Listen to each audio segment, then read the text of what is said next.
Yo, guys, welcome back to another week of fundamental analysis.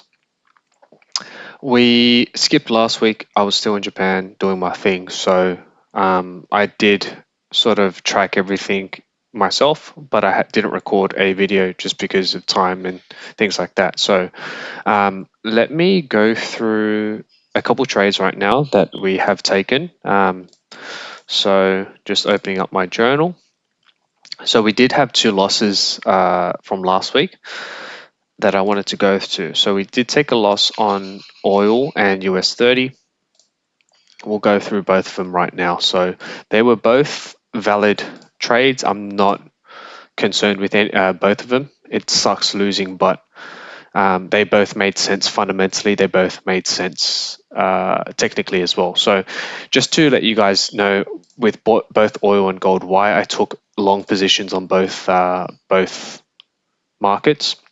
Number one, we have rate cuts. Rate cuts meaning, you know, increased borrowing capacity, increased borrowing power. The aim is to stimulate the economy, stimulate more activity. So, what economic activity would mean with rate cuts for the US dollar is more manufacturing, more more purchases, more production, things like that. So in theory, with more economic activity, oil as a commodity, you would need more of it, increase in demand, increase in oil prices. And that alongside, from a fundamental point of view, we still have ongoing wars in the Middle East.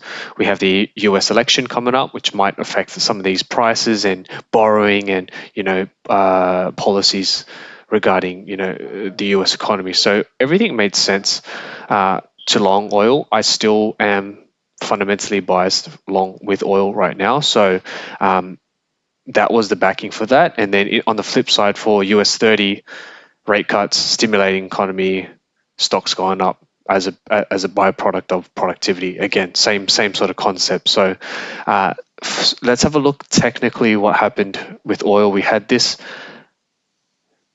bearish trend here on a daily chart. You can see we broke out of this daily trend. We have a daily previous support and previous resistance. We decided to get in after this big rejection week here on the daily. You can see it stopped us out, right? This was on, let's have a look where this was on. This was on the 10th of the 10th, so we took a loss there. Just to let you guys know, I am in another oil trade that we just picked up, which we'll go through at the end of the video. Next, US 30 daily chart here. You can see we have broken previous higher low here. Sorry, a higher high, meaning we're continuing that trend. From a four-hour chart, you can see there is a nice sort of rejection week here, a break of structure here. So we did decide to get in on this sort of doji candle here, put our stop loss under previous low, and we got stopped out. This is heading to another supply or support area, which we will talk about towards the end of the video. So those are two losses we took on the two pairs there. You can see for the month it's a red month. Let's not try and sort of downplay it. We have three losses here. You can see US 30, I was lucky. I did sort of have a bit of a mishap with positioning. So I did position a bit lower than what I usually would. So this should be minus around $200, $300, and it wasn't. So I got lucky. I didn't put a heavy position. So, we're skewing the results a little bit, but I'll pay that. So yeah, let's go through the fundamental analysis for 21st of October to the 27th of October. See how we go with this one, and I'll show you guys what my thoughts are regarding potential positions and things like that. So COT reporting, you can see USD and AUD both very or both a change into the long direction, a bull direction, which is why we're not trading AU right now. We don't really have a side to pick for that one. For the pound, for euro, for yen, very bearish. US 30 was slightly bearish on the last COT report, so we'll stay on the sidelines for this one for now.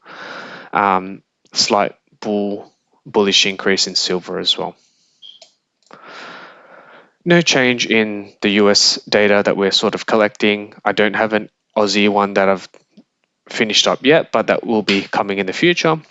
In terms of the economic news last week, the ones I wanted to talk about was the Richmond Manufacturing Index, the unemployment claims, the PMI, and the new home sales. So let's start with unemployment claims.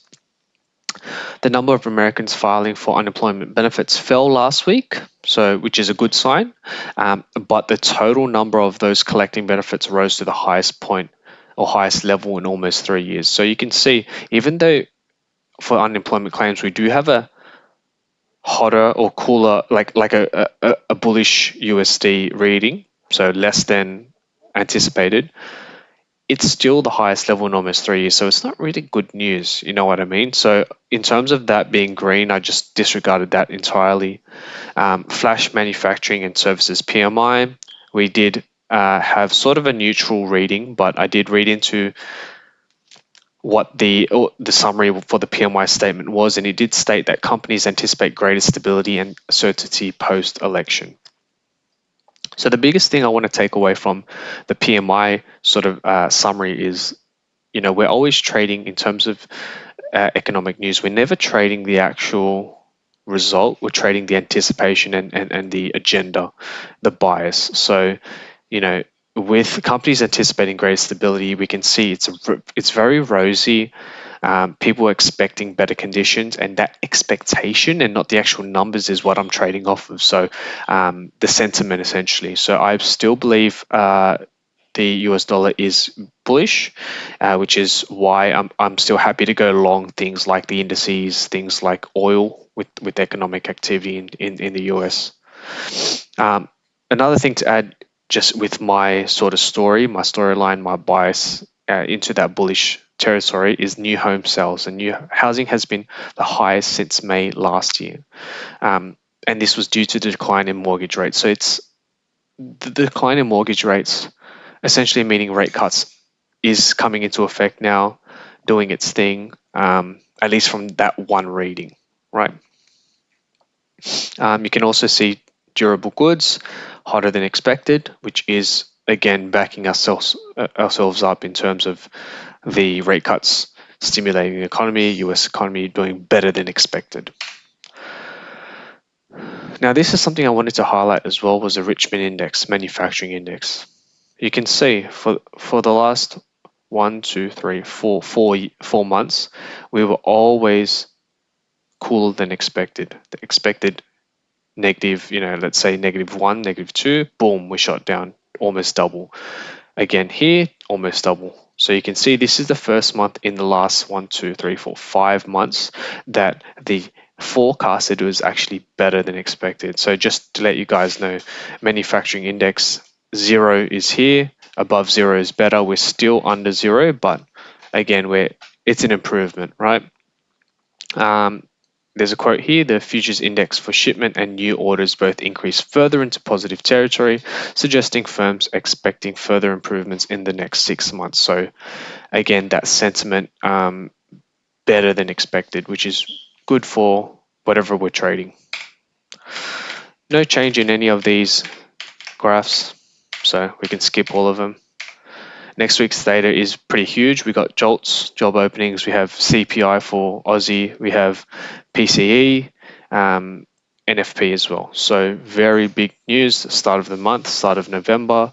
It'll be very interesting what we get, what sort of data we get.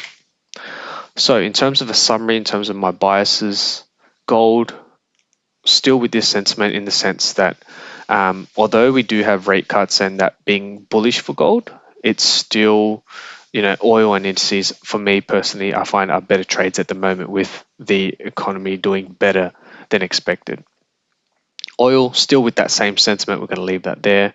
US 30, still with the same sentiment, we'll leave that there. We might stay on the sidelines just because of that COT data, but I'm still happy to trade that long as we keep having good news, and as long as the technicals make sense.